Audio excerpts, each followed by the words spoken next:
Hi there, this is KK4NPQ.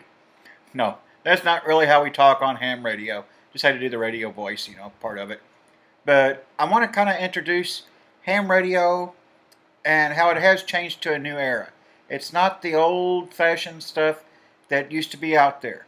Yeah, we still have a lot of the people that hold on to the tradition of it, and it's still the backbone because with ham radio, it is the only service that cannot go down. It's, you can. There's my Echolink, which is what we're going to talk about today. But ham radio, it goes through the airwaves that now we can go through the internet and we can do other things and brings it more modernized, a lot of more where you can use your computers with it. You can, do Morse code on your computer and have it translate it and go back and forth, so there's so many more things that you can do. But basically, what I want to tell people is that, it's for technicians, generals, and pretty much anybody, that just wants to learn a little bit more, because there's never an end to learning on ham radio. You can bounce signals off the moon, off of satellites. You can do Morse code. You can go through Echolink. You can go through D-Star. You can build antennas. I mean, there's no limit to the stuff that you can do. But on this, episode, I'm going to try to talk about Echolink, because I did just set up my first Echolink repeater. And, by doing that, I learned a lot. So any of you that have just passed your technician class or general class, everything, don't worry about all the technician, the engineering stuff that you had to memorize for the test. The, the microfarads and the diode capacitor times the multiplexers, we have to learn that, we have to memorize it for the test.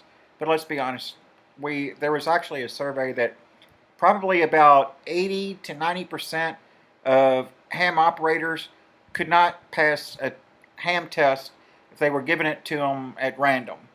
So, don't be afraid of that. We have to learn it. But you really get learning it when you actually start doing it. And that's, what I want to do is let people know, don't be afraid of it.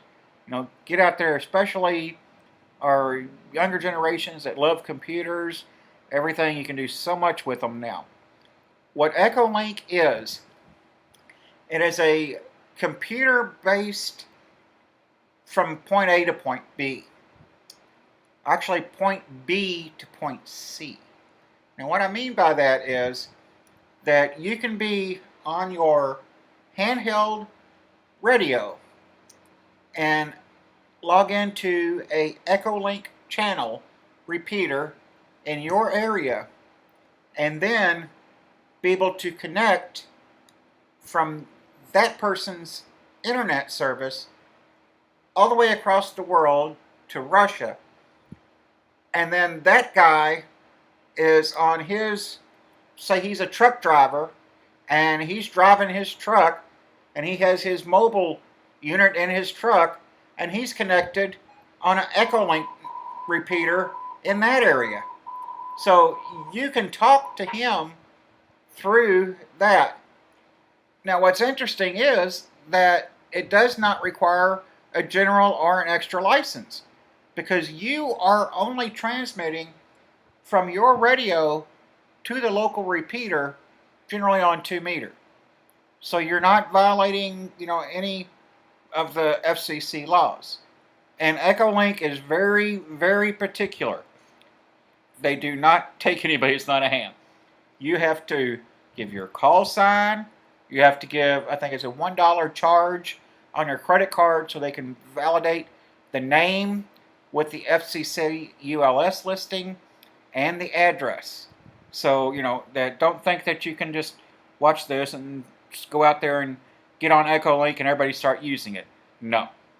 And it does still go through all the FCC regulations, because you are still you're going through the net, but then your endpoint is coming back out through the airwaves.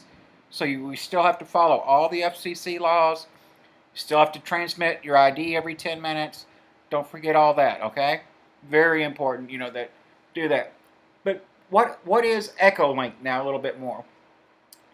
Echolink has different nodes, which are, a node is a number, a 4 to 6 digit number that is pretty much like a telephone number. That from your radio, you can use your keytones on your radio and connect to that channel. And then others connect to that channel. And then we have normally just straight off radio, we call them nets.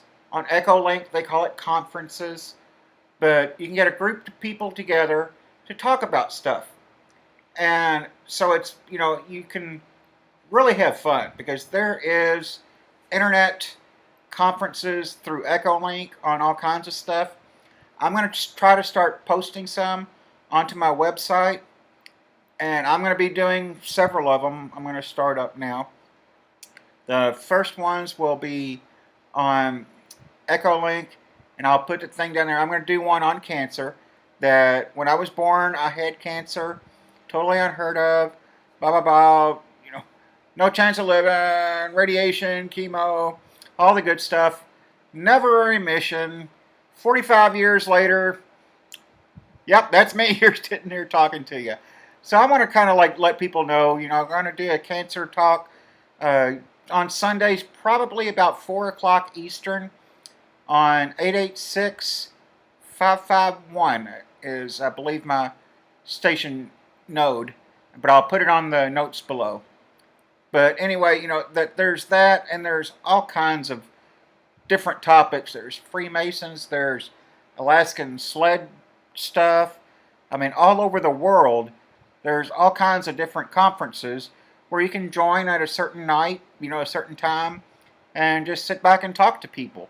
It's really fun. That's why we're in this, is to talk to people and have fun. But, basically, I'm going to show you. Okay, I'm going to try to go into now a closer look because I got a little screen glare. But I'm going to try to show you a little look onto the Windows edition of Echolink. So hopefully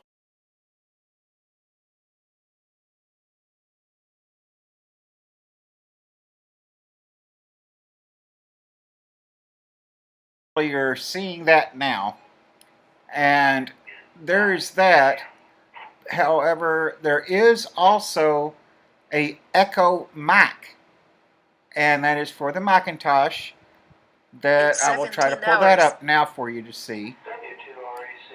And with Echo Mac, I kind of like it better as far as an end user, because you can use it without a radio. Local radar brings in plenty of rain and thunderstorms. Where I'm at next.